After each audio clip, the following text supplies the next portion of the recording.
대형 화물차 2대가 고속도로 한복판에 이렇게 쓰러져 있습니다. 도로 위는 순식간에 아수라장이 됐는데 그곳엔 인생에서 가장 중요한 순간을 앞둔 수험생들이 있었습니다. 지난 2023년 12월 25일 오전 6시 10분쯤 광주 대구 고속도로 광주 방향 차로는 순식간에 아수라장이 됐습니다. 25톤짜리 대형 화물차가 넘어진 데다 넘어진 화물차를 뒤따라오던 5톤 화물차가 다시 들이받으면서 오도 가도 못하는 차들이 뒤엉켰습니다. 보세요. 뒤로는 완전히 주차장입니다. 빨리 현장을 정리하려면 쓰러진 차를 치우는 게 급선무죠. 하지만 덩치 큰 화물차를 치우는 건 만만치 않았고 사고 처리는 한없이 늘어졌습니다. 그때였어요. 112에 신고가 한 통 접수됩니다.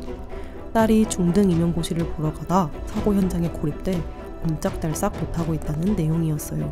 현장에서 사고 수습을 하던 고속도로 순찰대원들은 고민에 빠졌습니다.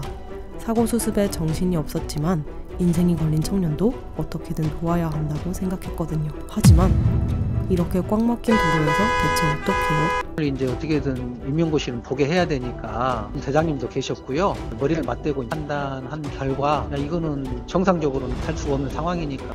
하지만 불가능해 보이는 상황에서도 순찰대원들은 포기하지 않았습니다. 우선 안용석 부팀장은 112 상황실에 연락해 인근에서 순찰 중인 암행 순찰차를 보내달라고 했습니다. 그 사이 꽉 막힌 도로에 갇힌 수험생은 사고 현장 앞쪽으로 이동했고 통제된 구간을 달려 막 도착한 암행 순찰차 1호를 타고 무사히 고사장인 무원 행복중학교까지 갈 수 있었습니다. 그런데요, 그날의 수험생 수송은 이게 끝이 아니었습니다. 곧바로 면접에 늦은 고3 수험생이 나타났고 5분 뒤엔 같은 면접장에 가는 또 다른 고3 수험생이 도움을 요청했습니다.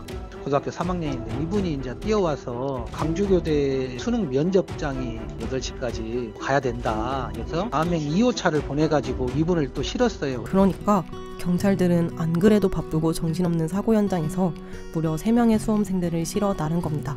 무리수가 없었다고 할 수는 없고요. 사고 난 거는 사고 처리를 해야 되고 또 도움을 또 받을 수 있는 분에게는 또 도움을 드려야 되니까 머뭇거리거나 그런 건 없었어요. 한치의 망설임도 없이 과감히 결단하고 행동한 용감한 경찰들 덕분에 3명의 수험생은 이날 위기의 순간을 기적의 순간으로 기억하게 될 것 같습니다. 구독하고 알림 설정해주시면 공병에 처한 청년들을 위해 발벗고 나서준 고속도로 순찰대 대원들처럼 우리 사는 세상을 살만하게 만들어주는 작은 영웅들의 이야기를 계속 들려드릴게요.